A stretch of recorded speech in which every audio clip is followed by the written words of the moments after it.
Какой ваш любимый цвет? Ну, наверное, бирюза. Ковидник, ковидарий. Ковидушка. Однозначной картины нет. Ночь, прожектора, Мосводоканал, реально ад. В вакцину вы верите? В Штатах так было делать нельзя. Врачи-герои мы с вами. На вашей кухне был придуман взгляд. Ты умрешь под забором киностудии имени Довженко. А чего вы боитесь? Пожалуйста, оставьте меня. Жену не пустили в реанимацию. Здесь уже политика. Что важнее, правда или безопасность? Скажи, Гордеевой, скажи.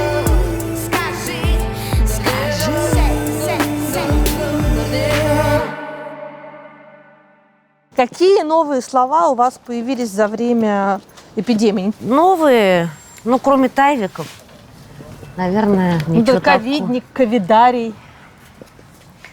Мы зовем ковидушка. Да ладно. Ну, да нет, ковид вообще новое слово. Да, но если не брать его как таковой, то, наверное, вот все, что с этим связано, это сизы или сизы. А вот на улице можно маску снимать? Мы сейчас просто находимся в красной зоне. Да, Это вот здесь красная зона? Везде Да. красная зона. Вообще на улице можно находиться без маски, но я бы здесь это делать не рекомендовала, потому что здесь все равно ходят люди в тайвиках, и вы сейчас можете столкнуться с тем, что нас попросят отойти, потому что повезут больного, а больной будет болен ковидом. Поэтому у нас здесь условно чистая история. Если мы выйдем с вами за территорию больницы, я сниму. А правда ли, что вирус мутирует и мутирует в сторону того, чтобы ослабевать? Ну, есть такая характеристика, да, вирус засыпает. Это вообще свойственно многим вирусам, не только этому. Конечно, однозначно совершенно проявления вируса не такие сейчас активные, как мы видели в начале. А может быть, это действительно подвергся каким-то мутациям, но я вам не могу вот абсолютно стопроцентно ответить на этот вопрос, потому что, конечно, вирусологией серьезно в отношении ковида мы не занимаемся. Это не наша задача, мы клиницисты. Но по пациентам вы видите, что они стали легче или тяжелее? Нет, пациенты есть абсолютно разные. Мы занимаемся вообще тяжелыми категориями пациентов. У нас такое жизненное кредо, и не только в ковиде, а вообще. Ну и в ковиде тоже. Но, понимаете, в чем дело? Нельзя сказать, что стали тяжелее или легче пациенты, они приблизительно остались такими же и по тяжести, и по проявлениям. Другой вопрос, что мы знаем, что с этим делать. А поэтому, да, есть ощущение уже, легкости процесса, да, относительной. Безусловно, он требует тоже очень вдумчивого подхода, потому что вирус имеет клинические проявления абсолютно разные. И до сих пор нет однозначной прогнозной клинической картине по каждому конкретному пациенту. Ее нет. То есть вот поступает Иванов Иван Иванович, от 25 лет, здоровый, молодой, за ЗОЖ. И мы не можем ему на входе сказать, вы знаете, вы не переживайте, у вас все будет вот так вот, через 3 дня вы просто побежите домой обратно, будете очень хорошо восстанавливаться. И поступает пожилой человек с кучей сопутствующих, нажитых и приобретенных проблем, да, который, так сказать, и так имел очень тяжелые проблемы со здоровьем. И мы опять с вами не можем ему сказать, что, вы знаете, учитывая вашу тяжелую сопутствующую патологию, у вас все будет очень тяжело, нужно настраиваться на серьезные, так сказать, сражения с инфекцией. Да, будет тяжело, потому что он сам по себе уже пациент тяжелый. Но у нас есть масса примеров, когда болезнь течет очень быстро, торпидно, с тяжелейшими осложнениями молодых, здоровых людей. Не тяжело у пожилых или тяжело у пожилых. То есть однозначной картины, связанной с полом, возрастом, сопутствующей патологией и так далее, нет. Считаете ли вы, что Москва блестяще провела всю историю с ковидом? Я считаю, что да. Понятно, тут еще можно было бы подкрасить, тут напомадить, а тут еще блесточки пустить. Но, в общем, я считаю, что самое главное, что сделала Москва, начала моментально эту историю обсуждать и распространять ребятам, которые в регионах еще не понимали, что к ним едет.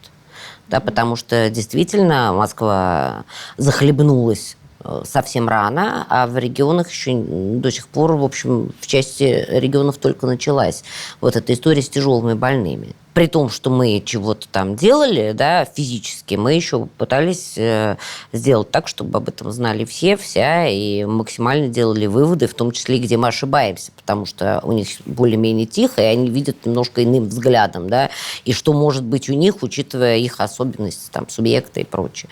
Поэтому я считаю, что все максимально собрались и делали все так, как делать было нужно.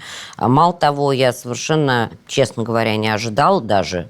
У нас всегда есть прения там, со строительной отраслью, еще с какой-то отраслью, которые, так скажем, обеспечивающие структуры. В данном случае, я не знаю, чья это была воля, но ДКР и все другие... ДКР это что такое? Это департамент капитального ремонта, но это сленг, да, он сейчас как-то по-другому немножечко называется, но на них были все работы по обеспечению кислородом, всеми необходимыми сетями и так далее. То есть реально вы ребята... к больнице, по-моему, трубопровод с кислородом же провели, мне так рассказывали. Мы построили второй газификатор. Потому что у нас наш газификатор, он достаточно старый, и тот объем кислородоподачи, который был изначально, он всех устраивал, и газификатор с этим справлялся. А когда возникла необходимость поставить кислородные точки у каждой кровати, она была не совсем истинная, но поскольку у нас другой информации на тот момент из внешней среды не было, что кроме кислорода вообще... Хотя он действительно был в большем объеме востребован. Понятно стало, что газификатор этот не потянет, да, и он может просто взорваться. Только взрыва не хватало нам. Но, вы знаете, я просто хочу сказать, что ребята вот эти, которые работали, они работали уже в ковиде, уже поехали больные, они работали 24/7, они очень многие заболели. Это строители? Да. Но они вообще ни на секунду не развернулись и не проявились, как очень часто проявляются строители, со сроками, с качеством и так далее. Да? Ведь любой там ремонт или переделка – это всегда конец света, как война ядерная. В данном случае я просто не ожидала совершенно, что люди так впрягутся сделать быстро, качественно, невзирая ни на... Как на войне. Действительно какая-то тотальная мобилизация, причем душевно-духовная в том числе. И мы очень многие там задачи решали, и все были на месте, и, потому что неожиданные объемы, да, неожиданные решения, в том числе и технологические. Очень благодарны. Как жители окрестных домов, которые, в общем, находятся, там, не знаю, в 3-5 метрах от источника распространения инфекции, как они относятся к больнице, не боятся ли они ее и нет ли каких-то... К больнице они относятся сложно и относились всегда сложно, учитывая, что мы их беспокоим. Мы шумим, у нас мигалки, сирены, уборка территории, которая происходит утром и зимой, иногда ночью, потому что снег идет, а нам нужно транспортировать больных. В общем, мы не можем остановить нашу работу в те часы, когда принято отдыхать. И я понимаю, что мы им мешаем жить на самом деле. И у нас, в общем, такие достаточно сложные отношения. Когда начался ковид, они прям меня до слез довели, но это у меня уже была, видимо, крайняя степень усталости. Я все время боялась, что сейчас еще они придут всей группой активной, которая у них достаточно большая. Все, у кого окна на нас выходят, просто полдома приблизительно, они придут, встанут еще у больницы до кучи. И так, в общем, было очень много захватывающих проблем. И начнут, так сказать, что-нибудь скандировать или еще что-то делать, так сказать, сделай нам замечание, чтобы совсем перешли уже все, допустим. Вы понимаете, что вообще просто ночь, прожектора, Мосводоканал, поднятый асфальт, трубы, кислород, тяжелая техника, то есть реально ад. Я бы просто сошла с ума, если бы я была жителем просто какого-то прилежащего дома. А они повесили плакат «Врачи-герои, мы с вами». Беда действительно оказалась таким источником единения даже людей конфликтующих, несмотря ни на что. Конечно, это не есть хорошо, потому что объединять должна радость, а не беда. Но, тем не менее, что беда все-таки как-то объединяет общество, это мне показалось очень в какой-то степени позитивным моментом. В какой момент вы поверили в то, что ковид – это серьезно?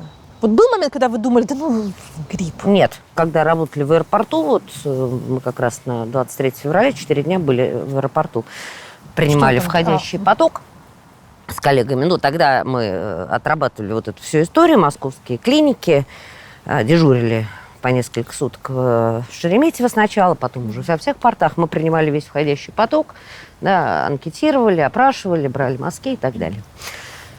Ну, поскольку это была не очень привычная для всех работа, да, мы в аэропорту всегда либо куда-то улетали, либо откуда-то прилетали, да, то и мы впервые, собственно, вот мои коллеги и я, мы впервые оказались в Тайвиках, да, в какой-то несвойственной для себя истории, потому что мы не инфекционисты совсем. И ты видишь просто, ощущаешь, какое количество людей двигается, а они все могут быть инфекционно опасны. Вот это понимание тогда пришло. И однозначно совершенно у нас, у коллектива, да, мы там были почти все, мы просто поняли как-то, что все это, вот оно двигается на нас, и нас не минит это, и надо готовиться серьезно.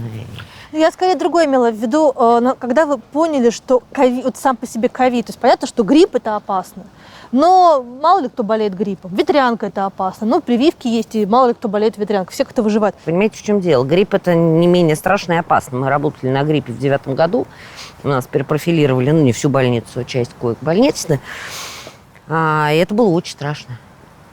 Да, это был грипп. H1N1. И мы потеряли очень много больных. Да, и были жуткие трагедии, гибли беременные и так далее. Да? И последствия были значимо более тяжелыми. Вопрос лишь в том, что мы знали просто про этот вирус уже. Да, и как-то ситуация развивалась не так стремительно, не так быстротечно, плюс контагиозность, конечно, чуть ниже. А здесь, ну, просто неизвестная история, неизвестная субстанция. Нет людей, у которых, может, скажете, а вот это чем лечится, да, вот какие у вас наработки, да, а вот что делать, если вот так клинически течет заболевание. Это всегда ситуация неприятная в медицине. Это не важно, это вирус, это там отсутствие знаний у молодого коллеги, да, вот когда нельзя повернуться на старшего товарища, спросить, что вот это вот, что с этим делать, это же страшно. В вакцину вы верите? Да. А как в нее можно не верить? Это же не фетиш, это конкретная совершенно вещь. Да? Можно верить в Господа Бога или там, в каких-то языческих богов. Верить, у нас нет однозначных доказательств, это вопрос личного восприятия. Да? А вакцина – это не личное восприятие, это очень конкретная вещь, да, которая имеет свои характеристики. Разнообразные, микробиологические, химические, производственные и прочие. Да? Поэтому в нее не верить невозможно, она есть. Вопрос в ее результативности, вы об этом, наверное. Разумеется. Да? Вы подумали, что я вас спрашиваю, верите ли вообще в целом, что можно создать вакцину?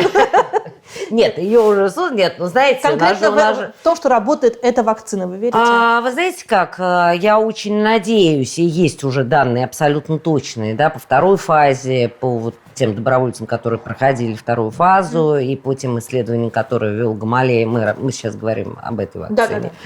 Да. Это та самая вакцина, которая сейчас проходит третья фаза, да. Ну, как-то... Назовем ее дочка Путина. Слушайте, вообще то, что врачи, да, понятно, так сказать, участвуют в этих исследованиях, коим она является, это нормально, по-моему, да, ну, то, что у нее есть такой папа, это тоже только замечательно. Да, и то, что, в общем, ее не останавливают в ее желаниях участвовать в том, в чем хочет участвовать вся медицинская общественность. Это тоже замечательно. Поэтому мне кажется, что как-то вокруг этого чрезмерно все раздули, это нормальный абсолютно поступок. И нормальная гордость отца за то, что его дочь, да, принимает в этом активное участие. А что касается результатов, они точно есть. Однозначно есть высокие титры антител. Да, мы только сейчас однозначно ответить на вопрос не можем, в течение какого периода времени эти титры будут на максимально высоком уровне, защищая организм от вируса.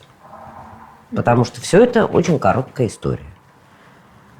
Обычно вакцины противовирусные работают год, какие-то вакцины противовирусные работают пожизненно, да, но их, к сожалению, немного. А обычные, ну, средние вакцины, да, типа гриппозные вакцины, они работают год. Да, и мы каждый год с вами ревакцинируемся от гриппа. Очень надеемся, то есть то, что это сверх 4 месяцев, это уже понятно. Ну, 4 месяца – это не та цифра, которая бы всех устроила, понимаете? Но она сейчас просто есть. да? А что будет вот с длительным иммунитетом, да, мы пока, к сожалению, такого опыта наблюдения никто из нас не имеет. Вы выросли в семье Анатолия Григорьевича Лысенко, человека, который, в общем, отец нового российского телевидения. И, как я себе представляю, так это на вашей кухне был придуман взгляд, например. Ну да. А как это было? Ну, это прям действительно на кухне, это ночами, это такая творческая обстановка. Я в школе училась, и, в общем, я не понимала, насколько это все будет серьезно, но это было часто в моей жизни, в детстве. Да, какие-то бесконечные сборы людей, творчество. Ну, это папина жизнь была, и она воспринималась мною как составляющая моей. Я не могу сказать, что я в этом какое-то участие принимала, кроме как, так сказать, там, здрасте, до свидания. Но, тем не менее, когда «Взгляд» вышел, и первая передача почему-то нас с мамой жутко расстроила. Почему? Самый-самый первый выпуск, он был, ну и, собственно, потом мы это обсуждали, конечно, он действительно был, и про него никто не помнит. Помнит уже начиная со второго, а вот самый-самый первый выпуск что-то сделали, а что еще никто не понял. Вы знаете, мы очень долго думали, как назвать нашу передачу, и были разные слишком долго думали? Да, долго думали. Были самые разнообразные варианты. Например... Пусть нас рассудят зрители. Значит, Да. вот я предложил название X, программа X. Молодежная или там ночная, или вечерняя программа X. Ну, переводится это... Можно не переводить, но, в принципе, информация, комментарии, сенсации. Я считаю, что все должны голосовать за это название. Просто... Нет, наше, например, руководство считает, что программа под названием «Взгляд» имела бы очень прочное место в нашем эфире, особенно в вечернее время. Потом как-то стало понятно, что это совсем какой-то иной формат. И, конечно, я этим гордился. Как раз уже была в подростковом возрасте, и «Взглядом» я гордился совершенно точно. Как вот Анатолий Григорьевич, будучи человеком взрослым уже в тот момент и сформировавшимся в условиях старого телевидения, сделал этот шаг в абсолютно новое телевидение, причем сделал шаг бесстрашный? Ну, это, наверное, генетика. Я тут ничего не могу сказать. Он вообще сделал шаг в телевидение, вопреки там очень серьезно сопротивлявшимся родителям, ну, дедушке в первую очередь, что тоже было абсолютно бесстрашно, потому что никто не знал, что такое телевидение вообще. Его не было как такового, да. И дедушка говорил, что ты умрешь под забором почему-то киностудии имени Довженко, ну, он так себе представлял. Ну, всё-таки приличная Телевидение, киностудия, да. В общем, ничего, как же можно, да, бросить какую-то профессию серьезную и уйти вообще в неизвестное. Это что это? Что? Даже никто не знал, что это такое. В силу того, что он уже однажды этот поступок совершил, ему было, в принципе, легко, и новые форматы для него были никогда не проблема, даже в возрасте. Собственно, ОТР, последний проект, такой уже совсем в зрелом возрасте, и мы тоже очень сомневались, стоит ли впрягаться в какую-то новую историю, в таком каком-то уже на выходе, так скажем. Но он впрягся и сделал. А он горит прям телеком? Ну, он вообще горит своим делом, это его дело, всей жизни его, и изменения все эти, и создание этих каналов, это все всегда было через, ну, прям как роды. А как в семье инженера и телевизионного работника? И инженера. И инженера, да. ставшего телевизионным работником, вдруг, значит, появляется девочка, которая решает стать врачом. Это был мой выбор. Родители очень возражали. Возражали? Категорически. Они сделали все, что могли для того, чтобы это не состоялось. А что они могли сделать? Что они сделали? Ну, со мной очень много разговаривали на эту тему. Мама, поскольку человек очень активный, папа был занят творчеством и работой, а мама мной. И поэтому мама максимально подключила все возможные связи для того, чтобы мне объяснили и показали, что такое профессия. Почему я, в общем, абсолютно серьезно настаиваю на том, что дети должны, сделав такой выбор, или предполагая, что они сделают такой выбор, являться все-таки в профессию, чтобы посмотреть, потрогать изнутри. И я считаю, что это правильно. Был такой замечательный хирург, который занимался гнойной хирургией в институте Склифосовского, фамилией Каншин, который, ну, один из таких основателей гнойной хирургии вообще в Советском Союзе, и он собирался всего Союза самых тяжелых пациентов, которые осложнились инфекционно в силу хирургических вмешательств или в связи с травмами какими-то и так далее. И он очень творчески относился к своей профессии, очень много придумал методик, дренажей, систем, установок. А мама работала тогда в институте патентной экспертизы. И он сказал, что вы, Валя, не переживайте, мы все исправим. Пусть она придет ко мне в отделение, Я покажу ей, что такое гнойная хирургия, и дальше вы будете выбирать профессию уже совершенно какую-то из тех, которые вам считают. Вот вы с такой нежностью произносите гнойная хирургия. А я там выросла. Я туда пришла в 14 лет и ушла оттуда, когда они переехали в Зеленоград. Это я уже закончила школу, благополучно провалилась в институт. И, в Зеленоград я за ними уже не поехала, это было не совсем удобно. Я ушла в реанимацию, тем, собственно, окончательно утвердившись в своем выборе будущей профессии. Подождите, а родители хотели, чтобы вы кем были? А родители хотели, чтобы я закончила МИИТ. А у нас вся семья закончила МИИТ. Это Институт инженеров транспорта. При этом железнодорожником был только дедушка.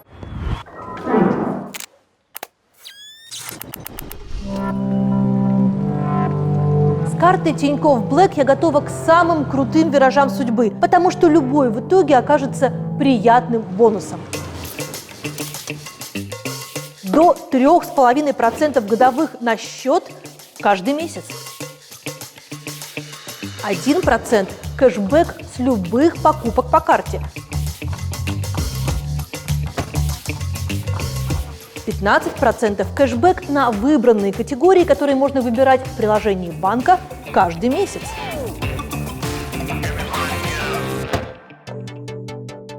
А также 15% кэшбэк на покупку билетов в кино или на концерты в приложении банка. Всегда. Кэшбэк приходит не баллами, а настоящими рублями. Наличные можно снимать в любых банкоматах мира. Бесплатно.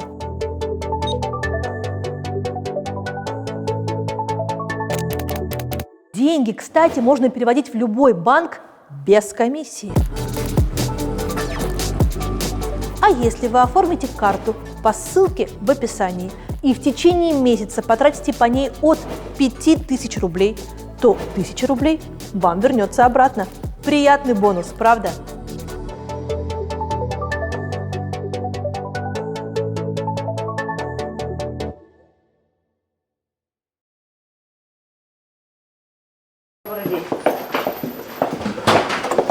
Закрывайте двери, Ренат. А мы же проходящих отслеживаем.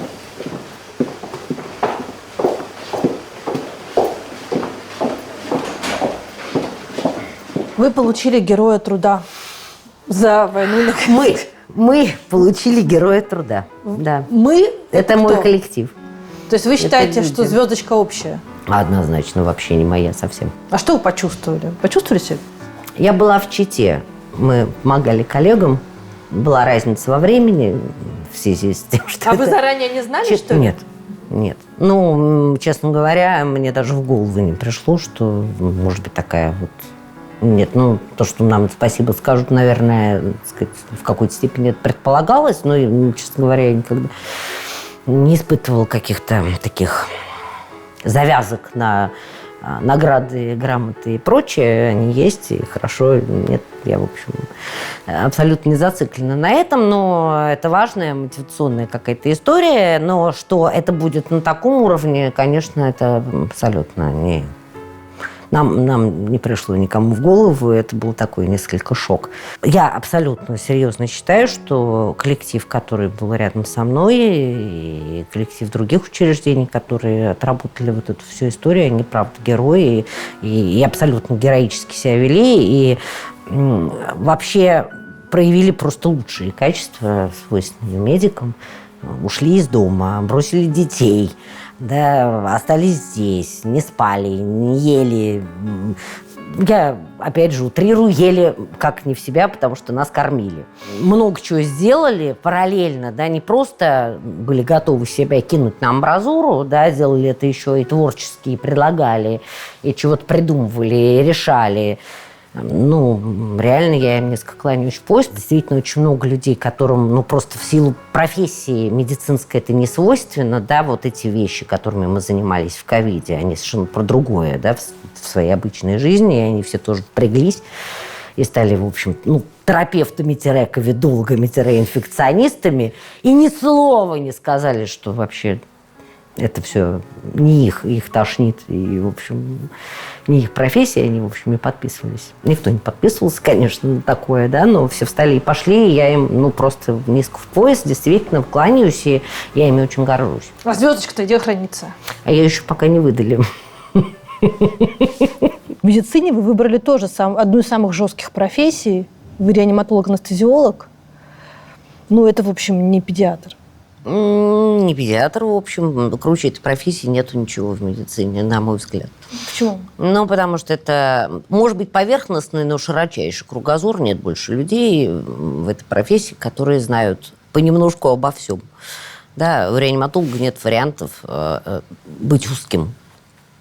Мы сейчас идем по этому пути. Наверное, это становится правильным. Вот слишком сложные стали действительно направления. Когда я росла профессионально, таких серьезных углублений в какие-то вот эти сложные системные заболевания не было. И поэтому мы должны были уметь лечить все и разбираться во всем. Может быть, не так, как это делают узкие специалисты именно по этому профилю, но уж в критической ситуации, да, или в развивающейся критической ситуации ты должен быть не просто отреанимировать человека, а дальше отдать его. Ты все равно должен поставить диагноз, ты должен начать базовое лечение, потому что без этого критическая ситуация не уйдет. То есть вы тот человек, с которым, когда ты летишь в самолете и говорят... Можно разговаривать, да, и можно позвать. Да, есть ли врач на борту, то есть да, с вами свет нужно поправить хирургу, да. А, свет хирургу поправить? Я думала, реанимировать. Нет, но было много раз такое, конечно. Да? Да, но это вот к вопросу о законодательстве, опять же, да, что можно делать, что нельзя, у нас тоже этого нет. И это всегда главная боль. Нет у нас в законе, что есть допустимый объем оказания помощи в экстремальной ситуации, да, ведь есть много, мифов и легенд на тему, я не знаю, отколоть носик от чайника, да, если человек задохнулся, и наложить ему трахеостомическую дырку, да, всякие приемы, которые описывают... Я знаю, что соломинку можно вставлять. Вот вы про соломинку знаете, кто-то чайником пользуется, все по-разному. Так вот, даже если это сделает доктор, но подручными предметами, и при этом пациент скончается, доктор посадит. И доктор посадит скорее, чем посадят обывателя, который где-то в книжке или в кино видел, как это делается, да, или учился на каких-то курсах, что сейчас стало, слава богу, иметь место быть. Но если на доктора подадут жалобу, доктора посадят точно. Поэтому этим тоже надо заниматься, но это большой, тяжелый, очень объемный труд, и надо, конечно, найти, наконец, нам возможность создавать юристов, которые бы занимались медицинским правом. Очень громкое дело 2018 года, дело Елены Мисюриной, которое ей инкриминировалось, это халатность, приведшая к смерти пациента, произошло даже не в вашей больнице, а в ее частной клинике. Тем не менее, вы за нее вступились, вы публично выступали, и вы не побоялись. Почему вы не побоялись? Я вообще не... Страх мне свойственен как женщине, как матери, я не знаю, как, в принципе, нормальному человеку, разумному, да, но здесь... А чего нужно было бояться? Понимаете, в чем дело? Слава богу, да, у нас есть команда людей, которая обладает правом позиции. И я им обладаю ровно так же, как и они. И здесь это приветствуется и уважается. И я считаю, что если у тебя есть абсолютно обоснованная позиция в этой жизни, неважно, она против чего-то или за чего-то, или просто она есть, да, по какому-то поводу, то обязательно она должна звучать. Что касается Лены и всей этой ситуации, то мне, как минимум, было непонятно следующее. Да? На основании чего были сделаны такие выводы, потому что то, что мы видели из материалов экспертизы, да, очень сомнительно, да, с медицинской точки зрения. В смысле, она этого не делала, она не могла, она хороший человек. Да, это не аргументы вообще. В медицине есть абсолютно понятные законы, что есть осложнения, есть осложнения, связанные с течением заболеваний, есть осложнения, которые связаны с применением лечебных технологий, они описаны, у них есть процент и так далее. Есть осложнения, связанные с человеческим фактором. И даже когда будут роботы вместо медиков, все равно будут такие осложнения техногенного характера, да, ток в розетке кончится. Я еще раз говорю, я утрирую. И поэтому мне непонятно было, во-первых, на основании чего сделаны такие выводы. Второе, даже или первое, наверное, что побудило нас вот к такому эмоциональному, поначалу очень эмоциональному протесту, так скажем, наверное. Даже если мы говорим, да, что, предположим, следствие, да, пришло к выводу, что осложнение наступило в какой-то степени по ее вине. Я еще раз говорю, решения нет. Мы считаем, что это не так, но мы не можем говорить окончательные результаты. Врачей сажать за осложнение, да, брать их под стражу и вести в СИЗО, это, ну, просто разрушение вообще медицины как таковой.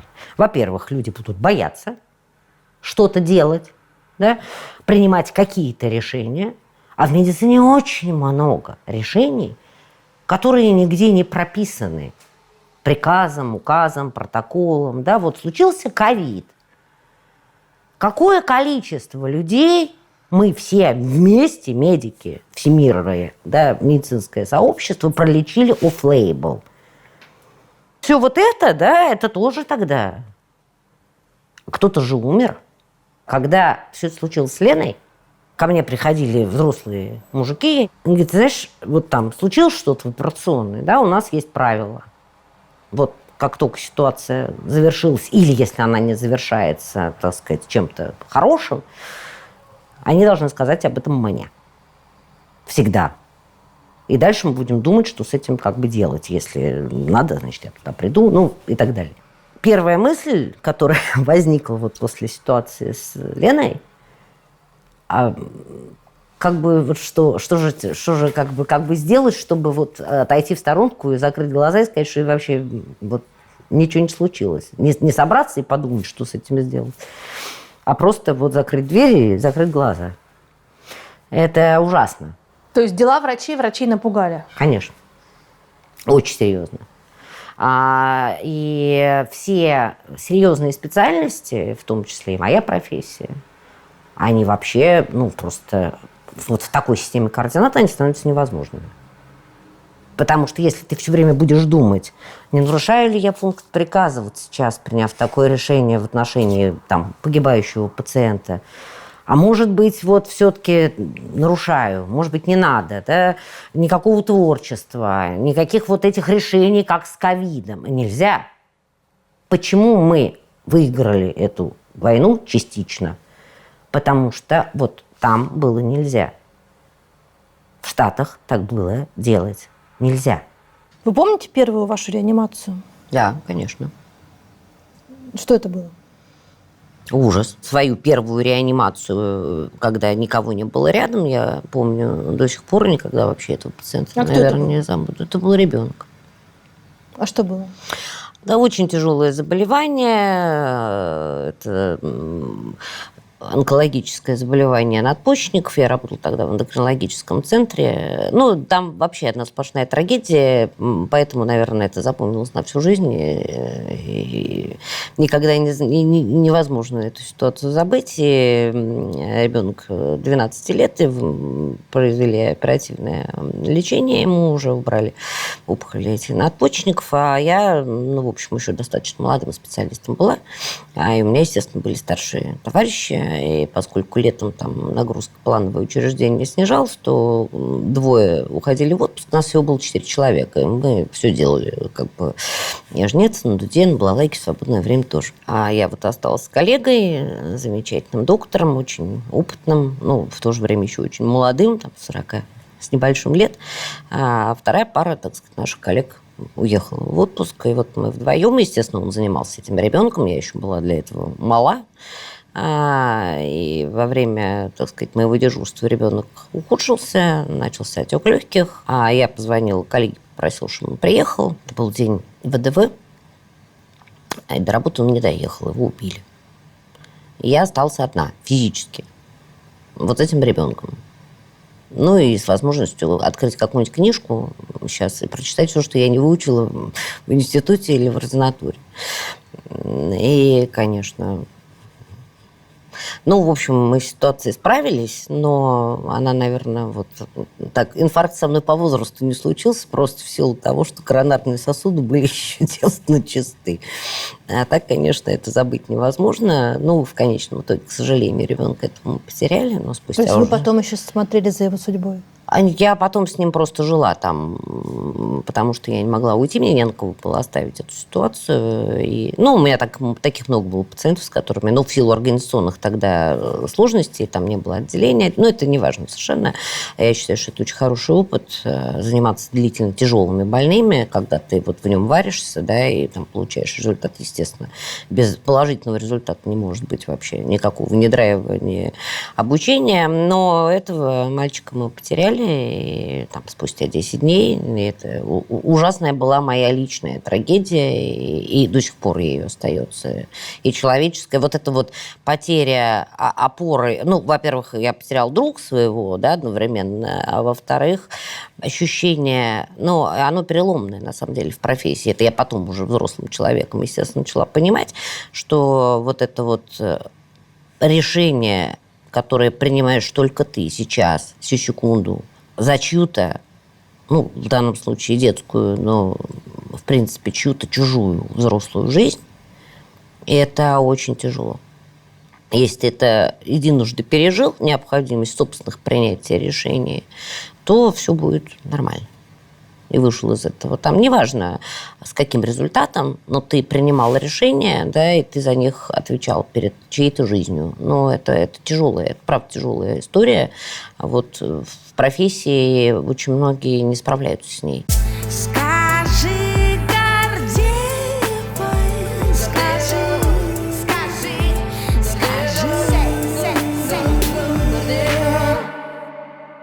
Вы верите во вторую волну? Я вообще во все верю, я бы так сказала. В историю с ковидом я верю, я в ней работаю. А вторая волна – это, опять же, сленг. Да? Почему я не за?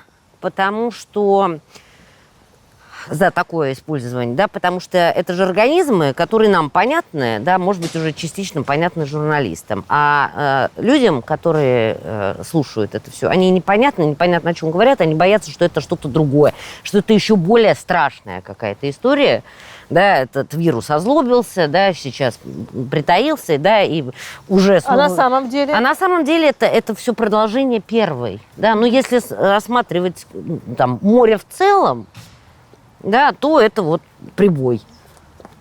Понимаете? В каком-то, обычном виде. Это не цунами.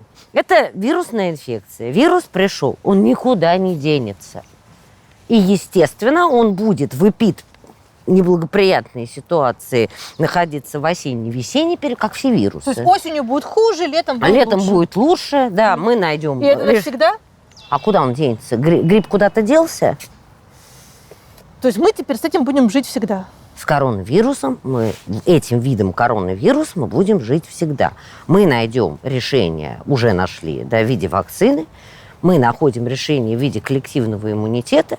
Это становится обычной вирусной инфекцией, которая имеет возможность, да, сталкиваясь с уже нарощенным общественным иммунитетом, не быть такой агрессивной, не быть такой непредсказуемой, да, не заражать такое количество людей и стать, обычной проблемой, которые вирусные инфекции несут. А когда маски можно будет снимать? Культура ношения масок, она не должна, на мой взгляд, упираться в коронавирус.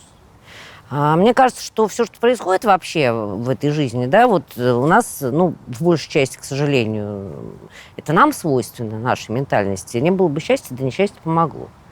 Понимаете, есть куча представителей разнообразных национальностей, но больше это, конечно, характерно для Азии.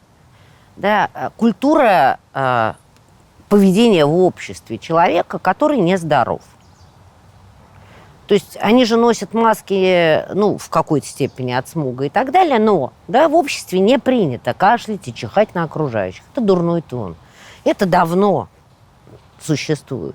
Да, и человек, который себя неважно чувствует, но по каким-то причинам вынужден передвигаться, да, в общественном пространстве, надевая эту маску, дает понять всем окружающим, что если и они, так сказать, тоже себя неважно, они тоже будут в масках. Да, и есть культура защиты в первую очередь окружающих от своей инфекции. У нас этой культуры нет. Я в маске хожу всю жизнь. Она меня не раздражает. Я анестезиолог-реаниматолог. Да, и я большую часть своей жизни провела либо в реанимации, либо в операционной, да, и там, ну, очень часто в маске. Поэтому у меня нет вот этих каких-то потребностей немедленно ее содрать, да, и я смотрю в глаза, и мне этого достаточно. Мне просто бы хотелось, чтобы люди научились понимать, что в них самих в том числе заложена часть какая-то успеха, и что вот эти все непривычности, которые произошли, да, они правильные, и вообще об этом надо, ну, иногда думать даже самим, когда это не исходит от государства, да, когда всех не запирают дома, когда у людей есть просто на эту тему какое-то самосознание, потому что если мы у себя это не выработаем, это мое личное мнение как врача, да, то мы просто всегда будем сталкиваться с необходимостью, чтобы за нас это решение кто-то... А это некомфортно, понимаете? Вот это же некомфортно. Некомфортно, что тебе сказали, что ты будешь сидеть дома, тебе сказали, что ты будешь носить маску, и это вот то, о чем вы говорите. Это нарушение моих прав. А если вы сами для себя решили, что я сегодня не пойду, потому что я чихаю, кашляю, и у меня все болит. Да, я сегодня... Мне надо идти, но я одену маску. Вам же не будет от этого некомфортно. Это будет ваше решение.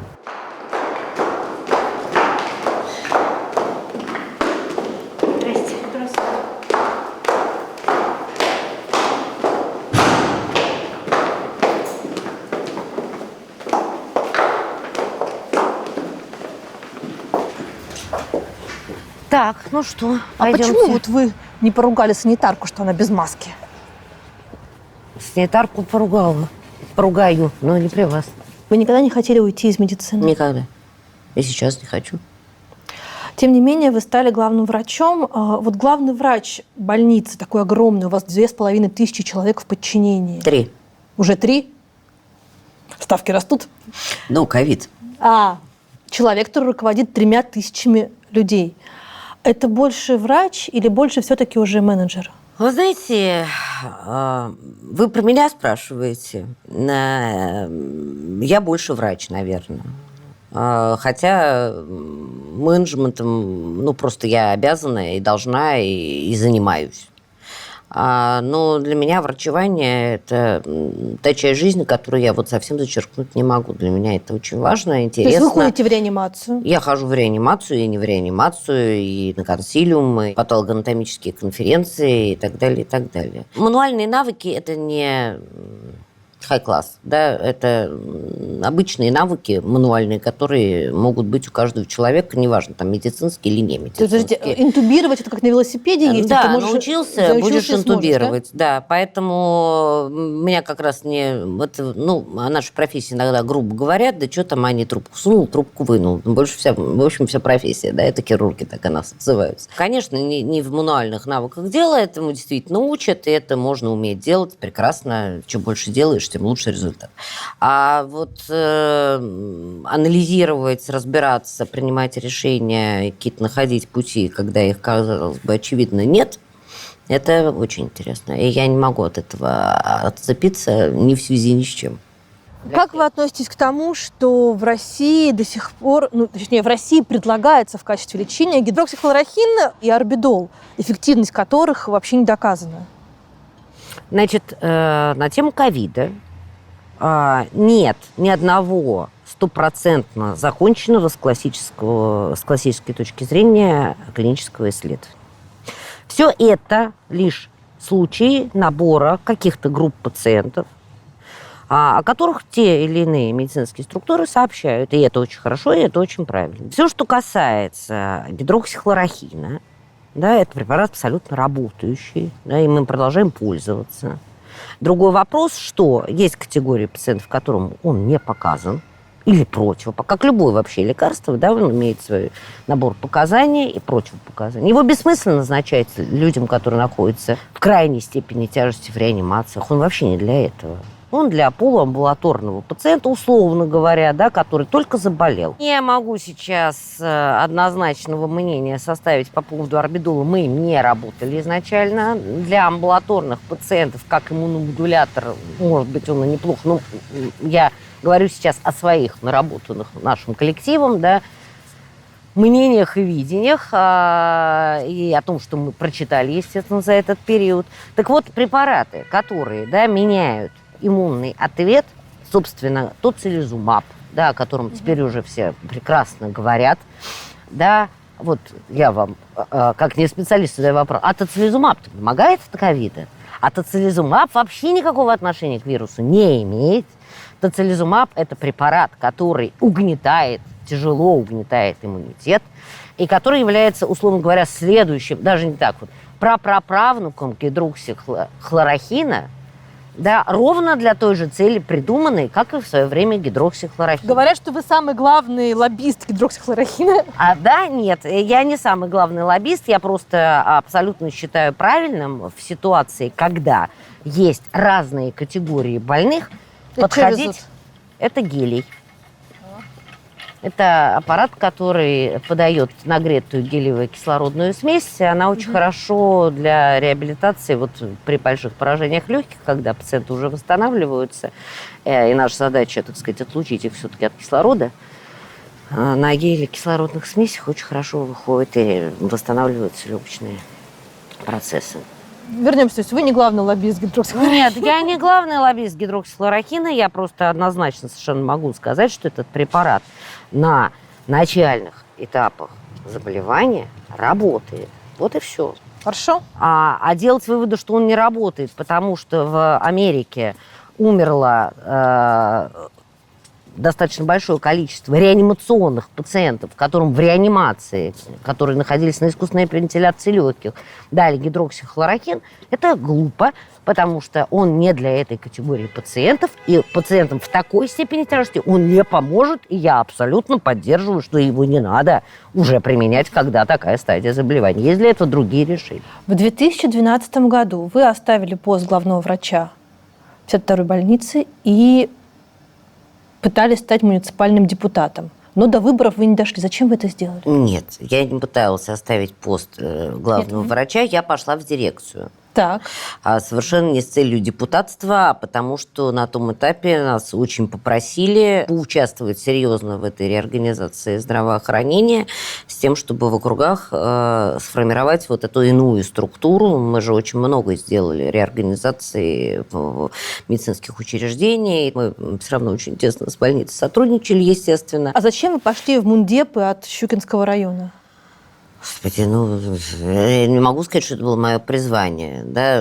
Это было ужасно удивительно. Это был тоже какой-то опыт, да, предложили в этом поучаствовать. Поменялась вообще система координат в городе, да, почему нет? Не дошли, то есть это не было... Когда предложили поучаствовать, отказаться можно было? Вы знаете, наверное, да. Но вот так вопрос не стоял, что это что-то принципиально, вообще я сейчас поучаствовать, да, посмотреть, что это такое, да. Почему нет? Это новый какой-то человеческий, в том числе, опыт, он нужен руководителю. Вы хотели быть депутатом? Вот так, чтобы я не спала ночей и хотела быть депутатом, нет. Да, в качестве какого-то нового опыта и возможности на что-то влиять и что-то менять, да. Любые ресурсы для этого хороши, если знаешь, что ты хочешь делать. То есть нельзя заниматься огромной больницей, не имея связи с политикой? Нет. Быть абсолютно свободным, да, живя в стране от того, чем живет страна, нельзя, если ты чем-то руководишь. Да, если ты руководишь стоматологическим кабинетом на одно лицо частным, и то... Да, тебя все равно коснутся так или иначе те процессы, которые, например, происходят в стоматологии, да, в городской, в российской, в мировой. Да, вообще, когда человек не живет отшельником в скиту, свободным от общества и от всех процессов, которые в нем происходят, быть невозможно. Поэтому руководить большой больницей и не понимать, да, что происходит, куда мы двигаемся, да, что происходит с московским, в частности, здравоохранением, да, что мы это реорганизуем, для чего, может быть, где-то быть с этим не согласным, да, и уметь возразить, и иметь возможность донести свою позицию. А как? Вы имеете право возражать? Да. И это право уважают. А как вы его заслужили? Как вы его добились, этого права? Я не могу сказать, что я билась за право возражать. Да? Я просто возражала. Это статус определенный. Я просто всегда возражала, если я считала, что это правильно. Да? Если мне говорили, что это не так, да, и приводили аргументы, не просто замолчи. Да? Не так, потому что ты просто не разобралась в ситуации. Да? И вот есть какие-то предпосылки, которые к ней привели. Да? И вот мы такое решение приняли. Ради бога, я говорю, я аргументы слышу, слушаю всегда, с уважением к ним отношусь, к любым. А если люди сделали ошибку, да, то я предполагаю, что они меня услышат, да, что это не поедет, или это неправильно, или это приведет к каким-то там фатальным последствиям, там, в том числе организационным. Вот, наверное, знаете, апофеоз, такое слово плохое, но тем не менее, вот слышание был в ковиде. Это просто работало как часы. Нас вообще слышали. Вот просто и слушали 24/7. Все, что мы предлагали, говорили, пытались изменить, все моментально делалось. Ну, если это технически было возможно вот сию секунду, да, если требовало каких-то длительных моментов реализации, то, конечно. Это личность Раковой или это просто так уже сложилась система? Система сложилась к этому моменту, слава богу, да, потому что, конечно, ну, если бы еще и система в это время там была в какой-то реорганизации серьезной, то это было бы совсем тяжело. Ну и потом команда, которая пришла, я в принципе считаю, что они очень эффективные люди, но в кризисе вот в таком масштабном они были просто суперэффективны. Это команда Анастасии Раковой, да, о ней речь?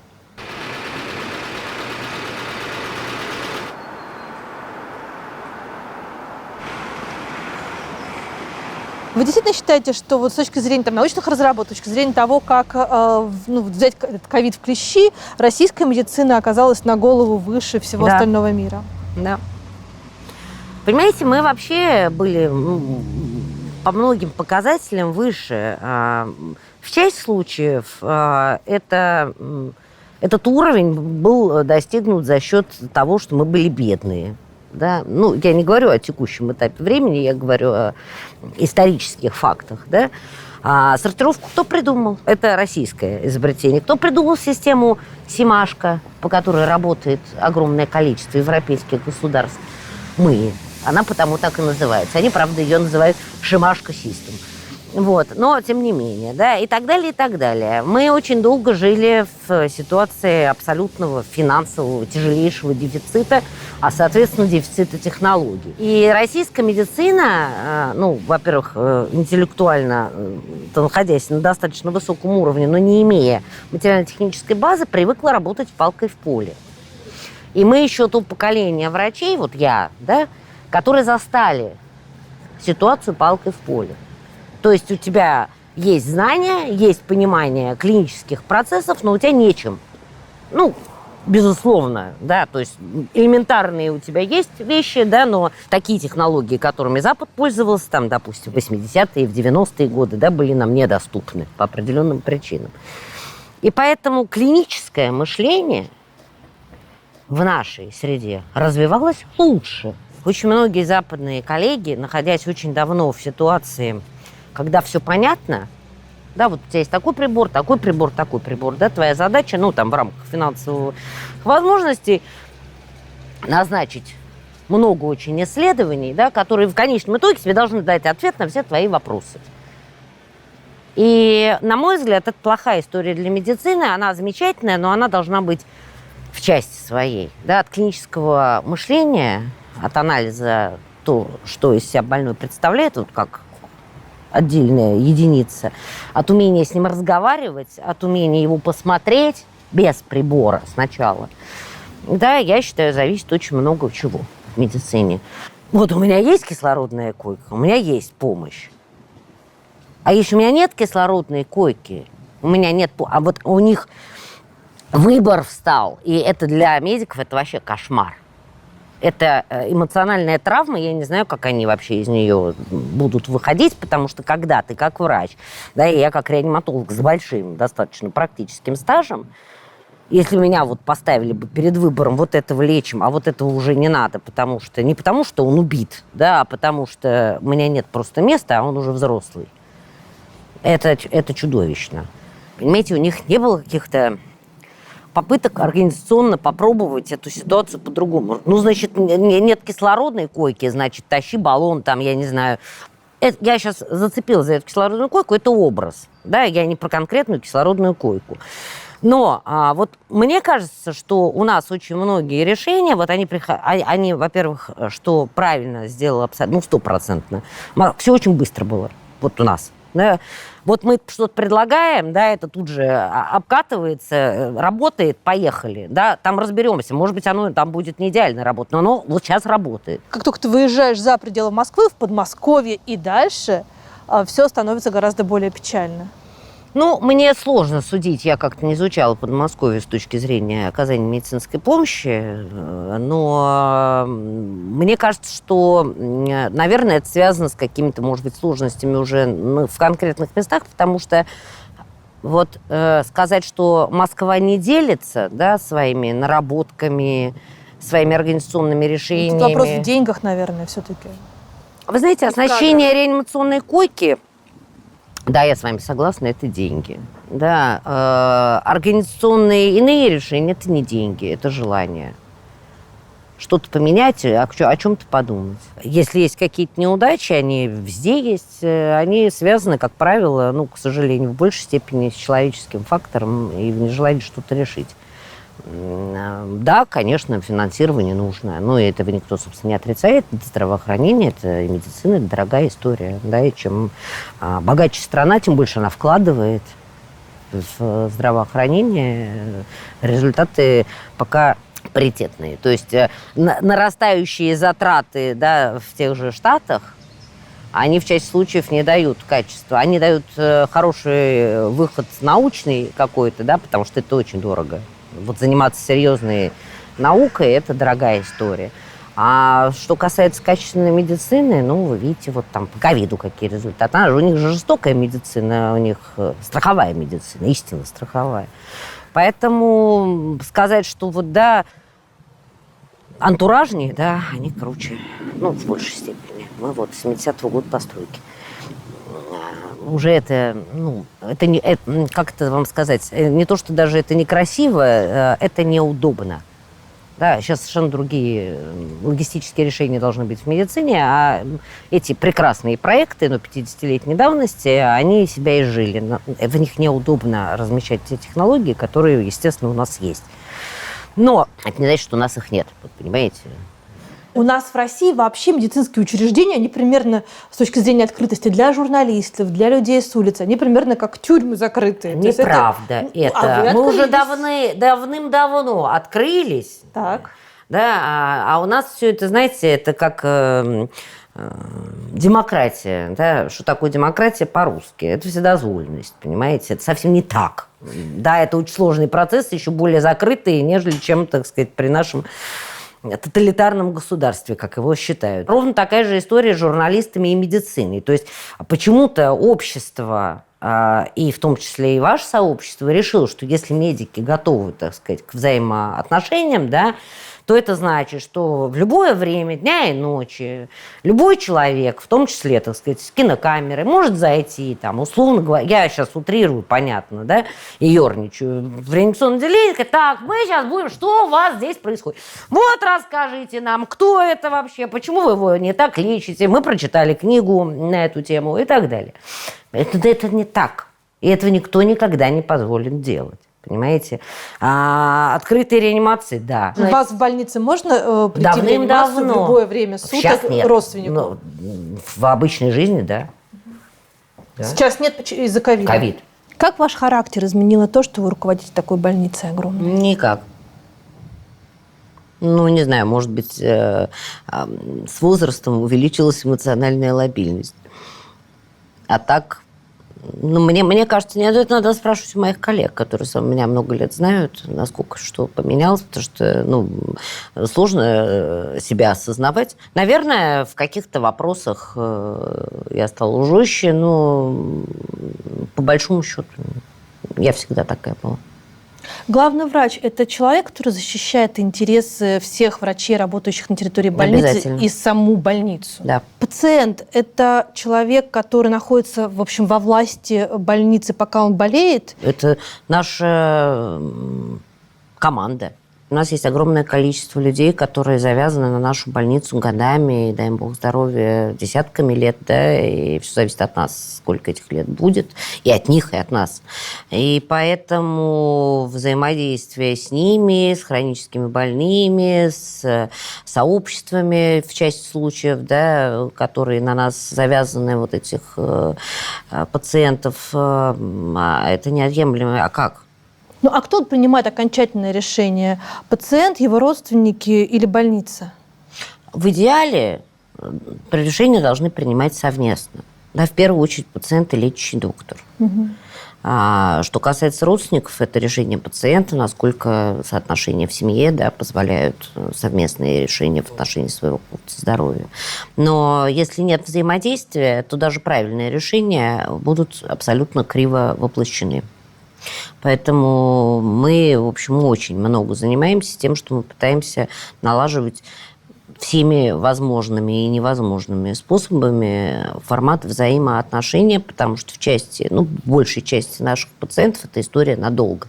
И без взаимопонимания, взаимоуважения и какого-то совместного труда, это ж труд адский, да, и болеть это труд ужасный просто, еще и физические страдания, не получится дела никакого.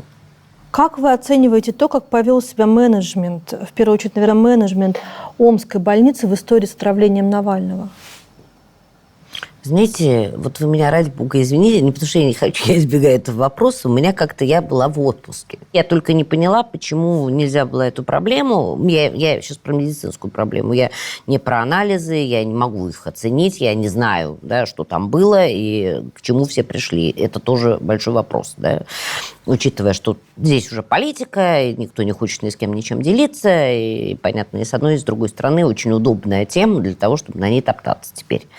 Но с медицинской точки зрения я не понимаю, почему не обсуждалось, да, лечение нормальное здесь, почему, мне кажется, больше молчали действительно доктора. Жену не пустили в реанимацию.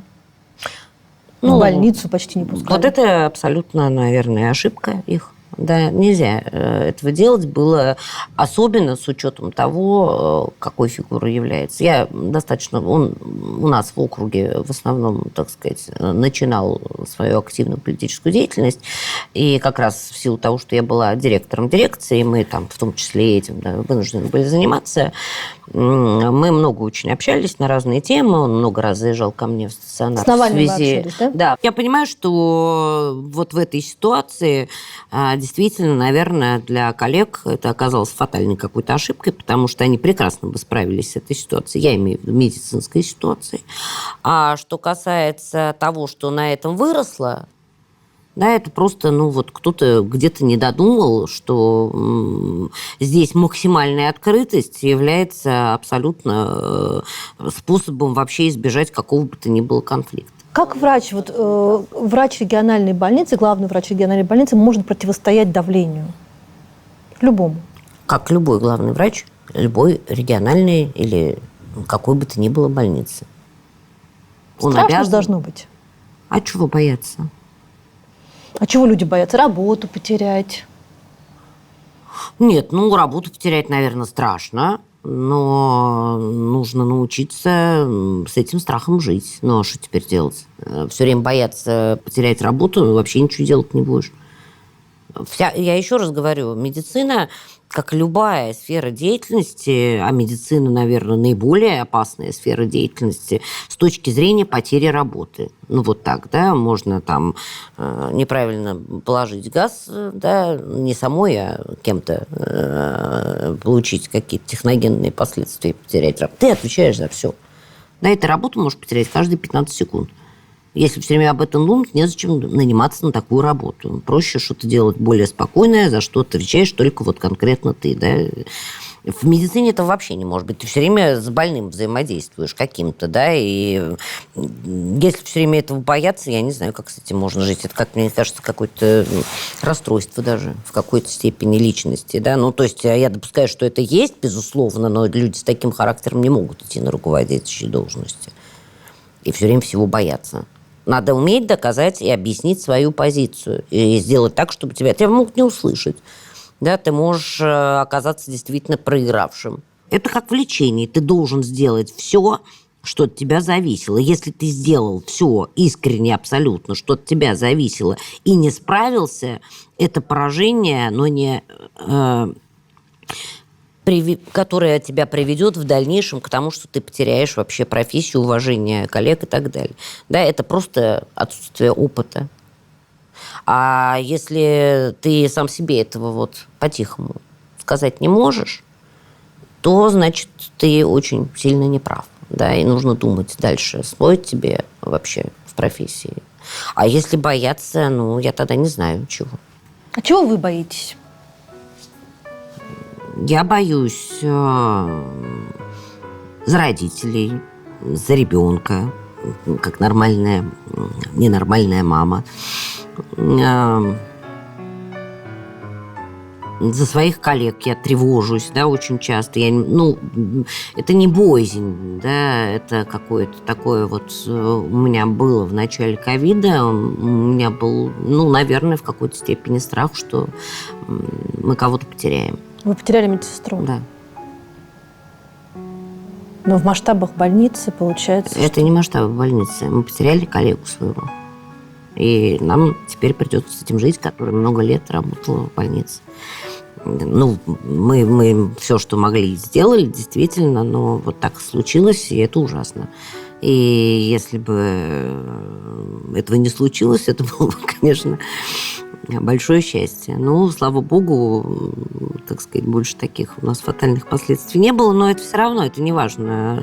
Да, она одна, ее хватило вполне для того. У меня, наверное, в ковиде у меня был такой страх вот поначалу, когда я поняла, что Штаты же не бесконечны, вот одни и те же люди. Да, если они все заболеют, а мы не понимаем, что мы лечим. Поэтому мы, наверное, с такой скоростью очень быстро создали, условно говоря, научный штаб, который днем пахал, а ночью думал, что мы еще можем предложить, выкрутить, применить, доделать, посмотреть и так далее, чтобы этого не случалось. Наверное, это вот была самая сильная мотивация. Всех спасти. От смерти точно.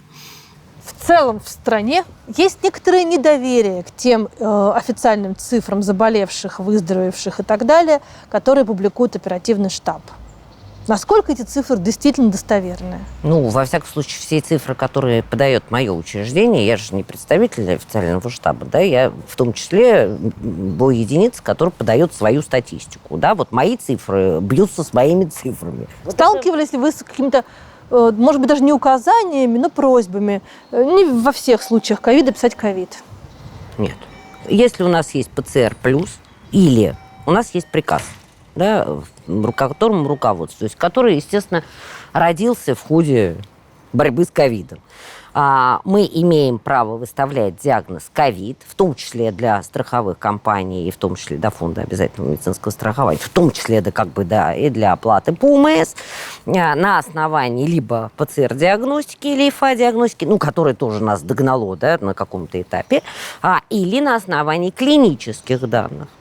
Имеем полное право. И если мы выставляем ковид, и как причину смерти, да, я думаю, вы об этом в первую очередь говорите, да, или как причину нахождения в стационаре у нас, с нами никто на эту тему не спорит. Если мы можем человек это с доказать. онкологическим заболеванием умрет от ковида, что будет написано в эпикризе? Если он умрет от ковида, то будет написано, что он умер от ковида. А если он умер от того, что у него метастазы в головной мозг, да, с отеком мозга и так далее, ковид у него лишь потому, что у него есть ПЦР+, и нет никакой клиники, то почему я должна написать, что он умер от ковида, если это не так? Какой вы мечтаете, что будет 52-я больница, скажем, лет через 5? Мы мечтаем о новом корпусе. Очень много лет. Вот там в камеру посмотрите.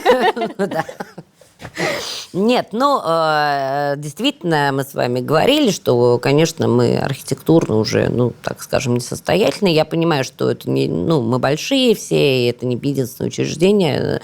70-е годы были самыми продуктивными с точки зрения строительства медицинских учреждений, и такая архитектура почти у всего города. Конечно, мы мечтаем изменить эту архитектуру, потому что мы в нее ни морально, ни физически, ни интеллектуально уже никак не влезаем. Ну, и я уж не говорю про современные медицинские, логистические какие-то подходы и процессы, которые просто не выстроишь в таком виде. Мечтаю, чтобы не утратился коллектив, который есть, и прирастал новыми ребятами. Но мы на эту тему трудимся. У нас большой проект со школами. Вот эта школа-вуз, мы носимся со своими детьми, они нам даже в ковиде приходили, но мы их, конечно, в ковид не пустили, в силу, так сказать, решений их родителей в первую очередь, но они нам помогали все равно, они дистанционно, куча отчетов, в общем, молодцы, у нас дети чудные совершенно, вот из этих медицинских классов, они у нас живут, и они так очень серьезно погружены в нашу жизнь, вот, и мне кажется, что из них из многих получатся хорошие, достойные коллеги. Наверное, я бы ничего не хотела кардинально поменять, за исключением антуражной части. Корпус, да, нам нужен новый корпус. У нас же есть вторая территория, на которой находится роддом. Мы бы с удовольствием все-таки его забрали из-за забора, потому что даже бегун все равно туда 10 минут бежать. А роддом такая история, которая требует всегда присутствия многопрофильного стационара, тем более, что мы рожаем девушек с пересаженными легкими, с пересаженными почками. В общем, у нас такое жизненное кредо сложное нашего учреждения, поэтому даже приобретя роддом, мы не нашли себе легкого пути просто рожать. Мы нашли женщин, которым, как минимум, человек 150 сказал, что вы не можете даже думать об этом.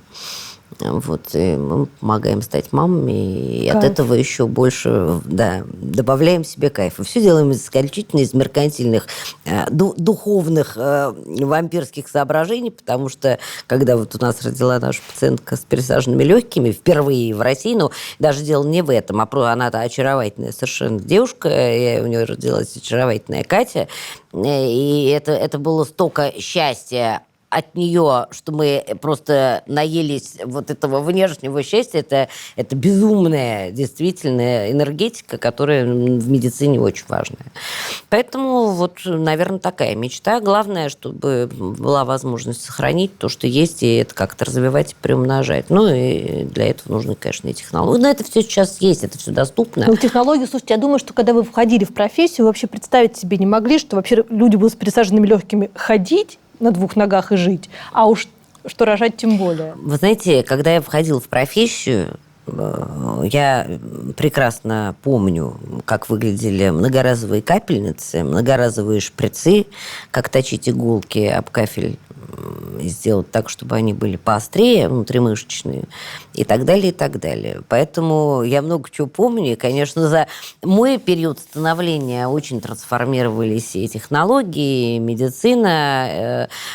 Очень хочется, чтобы не утратилась идеология, чтобы за техногенностью мы не потеряли школу российскую, которая сейчас выстрелила, и еще раз показала, что мозги и желания могут много чего переломить, даже в ситуации технологической какой-то неготовности к чему-то. Несколько последних вопросов. Если Крайних. бы вы смогли выбирать, крайних... военные и реаниматологи, это, конечно, гроза русского языка. Да. Если бы вы смогли выбирать, вы бы родились мужчиной или женщиной? Женщиной. Почему? Потому что женщины правят миром. Я считаю, что это замечательный пол. Мы все можем, даже рожать детей. А чем глобально мужчины отличаются от женщин? Я думаю, что системой координат какой-то, которая ассоциирована, наверное, все-таки с полом, системой восприятия. Мне кажется, что женщины, в принципе, в силу того, что они так или иначе призваны быть мамами, они более созидательные, конструктивные, большая часть случаев, чем мужчины. Это из, наверное, отрицательного того, что... Но в то же время, им свойственна переменчивость и в какой-то степени невыверенность решений. Есть же разные типы женщин, понимаете? Я бы, наверное, не смогла никогда быть барышней-барышней. Это не мое. Насколько во мне мужское начало доминирует, это, опять же, судить не мне об этом. Мне хорошо в этом все. Может ли когда-нибудь стать президентом России женщина? Может. Почему Когда? нет? Когда-нибудь, да. Мне кажется, это будет очень интересное такое начинание. Я бы голосовала за женщину однозначно. Ну, если бы она меня убедила. Не потому, что она женщина. Да, если бы она меня убедила в том, что она может что-то поменять. И даже не то, чтобы может, а хочет и будет. Вот так. А если бы вы стали президентом России... Не то дай как- бог. Нет, я останусь. Пожалуйста, оставьте меня. Нет, ну слушайте, это же безумие. Во-первых, для этого нужно уже иметь какой-то свой личный опыт. Во-вторых, безусловно, это просто тяжелейший труд. И вот в качестве волшебника, да, если рассматривать президента, то это, глупости, это не так. Потому что вот все подобного рода вопросы, они обычно, а что бы ты сделала? Да? Я бы и все начинают рассказывать про то, чего они хотят лично для себя. А у него совершенно иные задачи, или у нее. Да, если мы рассматриваем какие-то перспективы. А вообще не вот в этой конкретной части сделать хорошо, да, чтобы хорошо было всем всегда и желательно, так сказать, во всех частях. Поэтому вот если бы я была волшебницей, да, там, я бы, наверное... Феечкой. Феей, да. Я бы, наверное, там какие-то моменты поменяла. Но в большей степени они касаются тех людей, которым, плохо, тяжело, и это действительно не должно быть. А это очень серьезная проблема, и ее так вот не поменяешь. Только если у тебя палка волшебная есть, и все. Что важнее, правда или безопасность? Безопасность чья? В целом. Не бывает в разделе правды и безопасности. Если эта правда приводит к номенклатурной опасности, важнее правда. Да, если безопасность, я не знаю, лечебного процесса зависит от того, насколько ты корректно там будешь в этой правде, условно говоря, да, в полу какой-то правде или в системе подачи правды, это другая, да, система координат. А если говорить о том, что, в принципе, правда важна, нужна, и без нее невозможно, в принципе, выстроить ни общество, ни процесс, ни систему взаимоотношений, ничего без нее невозможно, то, просто в какой-то момент нужно осознавать, что часть правды может быть опасной для какого-то серьезного дела или человека, да, и, безусловно, она должна быть, но только нужно думать, как ее подать. Кто должен думать? Потому что обычно вот с нами так обращаются, в целом в стране, что поскольку вы такие все-таки народ, то ради вашей безопасности давайте вы всю правду знать не будете, а будете знать ровно столько, сколько вам нужно. Вы знаете, мне кажется, что это вообще, я бы сказала так, обязанность вашей профессии. Так я выросла, да, думать, что говорить. И нашей профессии, но вашей в большей степени. Потому что правда нужна людям однозначно, они не должны жить во лжи и не должны додумывать ничего, потому что от этого еще хуже. Но топтание на жестоких аспектах этой правды тоже общество не воспитывает, не красит и не делает его счастливым. Поэтому искусство, да, дать информацию правдивую людям, но при этом, да, оберегая в части случаев их там какую-то психику и так далее, и от выводов глупых, это мне кажется, что вот это, это еще много лет не наступит точно. Источник правды для вас телевидение или интернет? Ни то, ни другое. Безусловно, если мне нужно собрать информацию, я ее буду черпать из разных источников, пытаться анализировать, с кем-то обсуждать, да, если я не владею этой темой. Но ни там стопроцентной правды нет. Теперь у меня вопрос, точнее просьба к вам, дорогие наши подписчики и зрители. Во-первых, огромное вам спасибо за то, что вы нас смотрите и комментируете. Мне очень приятно, что все комментарии внимательные и деликатные. А теперь, пожалуйста, помогите «Скажи Гордеевой» стать лучше и интересней. Для этого мы вместе с нашими друзьями из Storytel придумали для вас конкурс. Тому, кто оставит в комментариях лучший вопрос, который я должна была бы задать, но не задала Марине Анатольевне Лысенко, Storytel подарит годовую подписку. Это суперприз, ждем ваших вопросов. Фонтанчик кто строил? Фонтанчик строили благодарные больные. То есть это уже ковидные благодарные больные? Да, это уже ковидные благодарные больные. Да ладно. Да. И как фонтан будет называться? Фонтан ковида? Нет. Имени ковида мы ничего называть не будем. Это не та категория, которую стоит увековечивать. Опыт полученный, да, я думаю, что мы вполне, так сказать, переживем и ее, и оставим ее в покое. Это будет один из этапов.